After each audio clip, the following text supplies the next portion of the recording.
নমস্কাৰ আপোনালোক সকলোকে পুনৰবাৰ স্বাগতম জনাইছো মজিদ বন্ধুসকল পলকতে চাওক আজি 9টা গুৰুত্বপূৰ্ণ খবৰ প্ৰথমটো খবৰ ৰাজ্যত পুনৰ বন্ধ কৰা হ'ব কেইবাখনো চৰকাৰী বিদ্যালয় ৰাজ্যত পুনৰ বন্ধ কৰা হ'ব 96খন চৰকাৰী বিদ্যালয় শিক্ষাৰ্থী নথকাৰ অজুহাতত এই চৰকাৰী বিদ্যালয়সমূহ বন্ধ কৰিব অসম চৰকাৰে আৰু শিক্ষা বিভাগৰ এই নিৰ্দেশনাক লৈ এতিয়া জাঙুৰ খাই উঠিছে ৰাজ্যৰ সকলো দল সংগঠন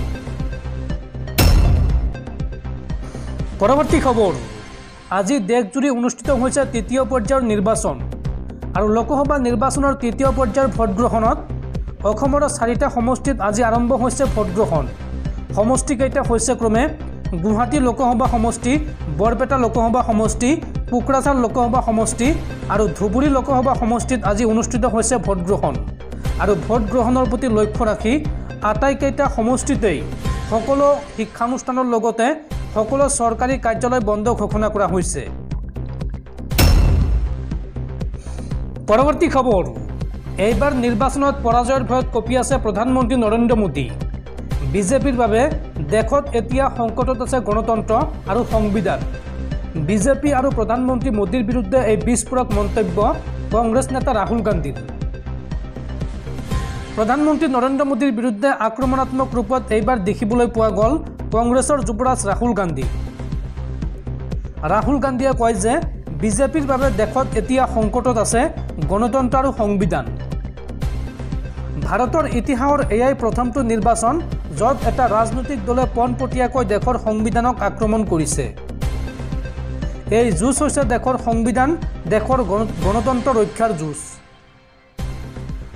এইবাৰ পৰাজয়ৰ ভয়ত কঁপি আছে প্ৰধানমন্ত্ৰী নৰেন্দ্ৰ মোদীয়ে দেশৰ সংবিধান আৰু গণতন্ত্ৰক শেষ কৰিবলৈ বিচাৰিছে সংবিধান কেৱল এখন কিতাপ নহয় সংবিধান দেশৰ দৰিদ্ৰ জনতাৰ অস্ত্ৰ হয় দেশৰ দৰিদ্ৰ জনতাক শেষ কৰি পেলাব বিচাৰিছে প্ৰধানমন্ত্ৰী মোদীয়ে দেশত এতিয়া জাতিগত লোকপিয়লৰ অত্যন্ত প্ৰয়োজন যোৱা 10 বছৰে দেশৰ দৰিদ্ৰ জনতাৰ বাবে একো কামেই নকৰিলে প্ৰধানমন্ত্ৰী নৰেন্দ্ৰ মোদীয়ে দৰিদ্ৰ জনতা যাতে জীৱনত আগবাঢ়ি যাব নোৱাৰে তাৰ বাবে সকলো ৰাস্তা বন্ধ কৰি দিলে প্ৰধানমন্ত্ৰী মোদীয়ে এই মন্তব্য কংগ্ৰেছৰ যুৱৰাজ ৰাহুল গান্ধীৰ বন্ধুসকল তাৰপিছত 4 নম্বৰ খবৰটো জনোৱাৰ আগতে আপোনালৈ এটা সৰু ৰিকুৱেষ্ট যদি তেওঁলোকে এই ভিডিঅ'ত লাইক কৰা নাই তেন্তে প্লিজ এটা লাইক কৰি দিয়ক আৰু এনেকুৱা ধৰণৰ নতুন নতুন ভিডিঅ' পাবলৈ চেনেলটো ছাবস্ক্ৰাইব কৰি কাষত থকা বেল আইকনটো প্ৰেছ কৰি ৰাখক পৰৱৰ্তী খবৰ স্ক্ৰীনত দেখুৱাই ফটো দুটা আপোনালোকে ভালদৰে চাই লওক এই দুই দুৰ্বৃত্তৰ সন্ধান দিয়ক আৰু আপুনি লাভ কৰক 20 লাখ টকাৰ পুৰস্কাৰ ভাৰতীয় সেনাবাহিনী অৰ্থাৎ ইণ্ডিয়ান আৰ্মিয়ে প্ৰকাশ কৰিছে এই দুই পাকিস্তানী সন্ত্ৰাসবাদীৰ স্কেচ পেইণ্টিং আৰু যিয়ে এই দুই সন্ত্ৰাসবাদীৰ খবৰ দিব তেওঁৰ নাম পৰিচয় সম্পূৰ্ণ গোপনে ৰখা হ'ব আজিৰ দিনটোত এই কথা প্ৰকাশ কৰিছে ভাৰতীয় সেনাবাহিনীয়ে দুটা দুৰ্বৃত্তৰ সন্ধান দিয়ক আৰু লাভ কৰক 20 লাখ টকা সেনাবাহিনীয়ে প্ৰকাশ কৰিছে দুই সন্ত্ৰাসবাদীৰ স্কেচ পেইণ্টিং দুই পাকিস্তানী সন্ত্ৰাসবাদীক দেখা মাত্ৰকৈ আপুনি যোগাযোগ কৰক ভাৰতীয় সেনাৰ লগত আপোনালোকে ততালিকে যোগাযোগ কৰক 9541051982 অথবা 8082294375 নম্বৰত এই দুটা নম্বৰৰ যিকোনো এটা নম্বৰত ফোন কৰক অথবা আপোনাৰ ওচৰত যদি সেনাবাহিনীৰ কেম্প আছে অথবা আৰক্ষী থানাতো যোগাযোগ কৰক সঠিক খবৰ দিনাই 20 লাখ টকাৰ নগদ ধনৰ পুৰস্কাৰ পাব আপুনি আৰু সম্পূৰ্ণ গোপনে ৰখা হ'ব আপোনাৰ নাম পৰিচয় উল্লেখযোগ্য যে 4 মেত জম্মু কাশ্মীৰৰ পুঞ্চত সন্ত্ৰাসবাদীয়ে চলাইছিল ভয়ংকৰ আক্ৰমণ ভাৰতীয় বায়ুসেনাৰ কনভয়ত আক্ৰমণ কৰিছিল পাকিস্তানী সন্ত্ৰাসবাদীয়ে আৰু এই অতৰ্কিত আক্ৰমণৰ ফলত শ্বহীদ হৈছিল বায়ুসেনাৰ কৰ্পৰেল ভিক্কি বাহাৰে আৰু লগতে গুৰুতৰভাৱে আহত হৈছিল আৰু 4জন সেনাবাহিনীৰ লোক এই ঘটনাৰ পিছতেই সন্ত্ৰাসবাদীৰ সন্ধানত অভিযান অব্যাহত আছে ভাৰতীয় সেনাৰ আৰু আজি সেনাই প্ৰকাশ কৰিলে সন্দেহজনক সন্ত্ৰাসবাদীৰ দুখন ছবি যদি আপোনালোকে কৰবাত দেখা পাইছে তেন্তে ততালিকে যোগাযোগ কৰক ভাৰতীয় সেনাৰ লগত। পৰৱৰ্তী খবৰ, আজি সমগ্ৰ দেশৰ লগতে অসমতে অনুষ্ঠিত হৈছে তৃতীয় পৰ্যায়ৰ ভোটগ্ৰহণ আৰু তৃতীয় পৰ্যায়ৰ নিৰ্বাচনৰ ভোটদানত বতৰে দিব বিধি পথালি। ৰাজ্যত ধাৰাসাৰ বৰষুণৰ আগজাননী বতৰ বিজ্ঞান কেন্দ্ৰৰ। তৃতীয় পৰ্যায়ৰ নিৰ্বাচনত বিধি পথালি দিব বতৰে। আজি ৰাজ্যত হ'ব প্ৰচণ্ড ধুমুহা বৰষুণ আৰু বৰষুণক লৈ বতৰ বিজ্ঞান কেন্দ্ৰই দিছে এই সতৰ্কবাণী। গুৱাহাটীকে ধৰি পশ্চিম আৰু দক্ষিণ অসমত বৰষুণৰ সম্ভাৱনা আছে। গুৱাহাটী, ধুবুৰী, গোৱালপাৰাত হ'ব ধাৰাসাৰ বৰষুণ। লগতে কৰিমগঞ্জ, কাছাৰ, হাইলাকান্দিৰ বাবেও আগজাননী বতৰ বিজ্ঞান কেন্দ্ৰৰ। এইসমূহ ঠাইৰ উপৰিও অসমৰ বহুকেইটা প্ৰান্তত বিজুলী ঢেৰেকনি হোৱাৰ আগজাননী জাৰি কৰিছে বতৰ বিজ্ঞান কেন্দ্ৰই। পৰৱৰ্তী খবৰ, উচ্চতম ন্যায়ালয়ৰ গুৰুত্বপূৰ্ণ ৰায়দান। কাছাৰৰ দুলু চাহ বাগিচাত গ্ৰীণফিল্ড বিমানবন্দৰ নিৰ্মাণত নিষেধাজ্ঞা দেশৰ উচ্চতম ন্যায়ালয়ৰ।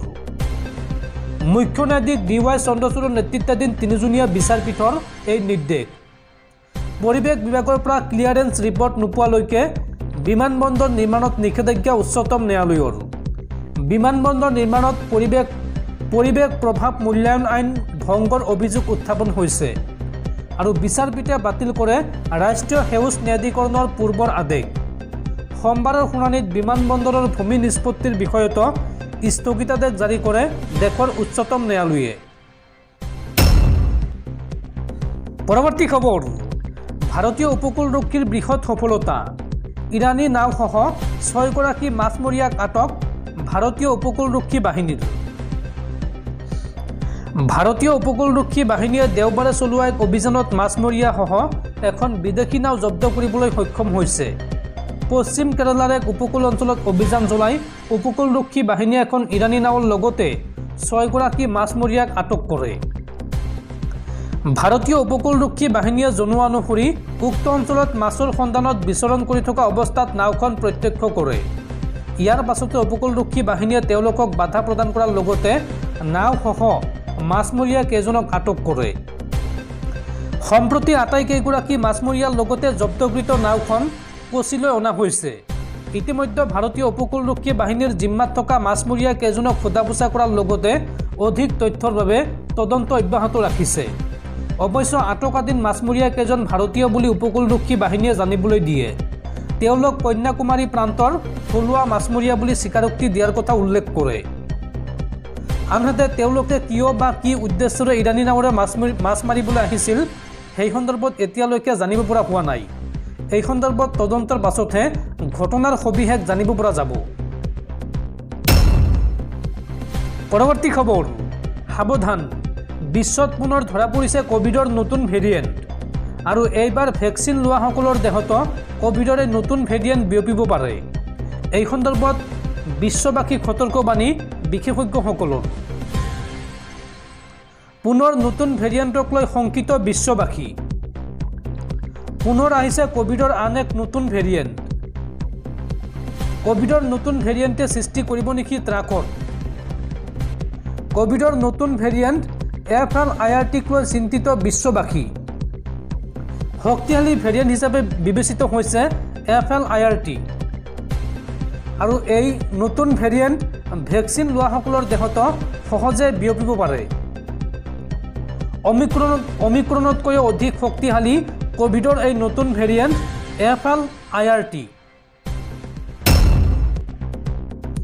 পৰৱৰ্তী খবৰ, দিল্লীৰ মুখ্যমন্ত্ৰী অৰবিন্দ কেজৰিৱালৰ বিৰুদ্ধে এইবাৰ ৰাষ্ট্ৰীয় অনুসন্ধানকাৰী সংস্থা চমুকৈ NIAৰ তদন্তৰ পৰামৰ্শ। কেন্দ্ৰীয় গৃহ সচিবক এই পৰামৰ্শ লেফটেনেণ্ট গভৰ্ণৰ VK সাক্সেনাৰ। নিষিদ্ধ ঘোষিত সংগঠন শিখ ফৰ জাষ্টিছৰ পৰা আপুলৈ পুঁজি লোৱাৰ অভিযোগত এই পৰামৰ্শ দিয়া হৈছে।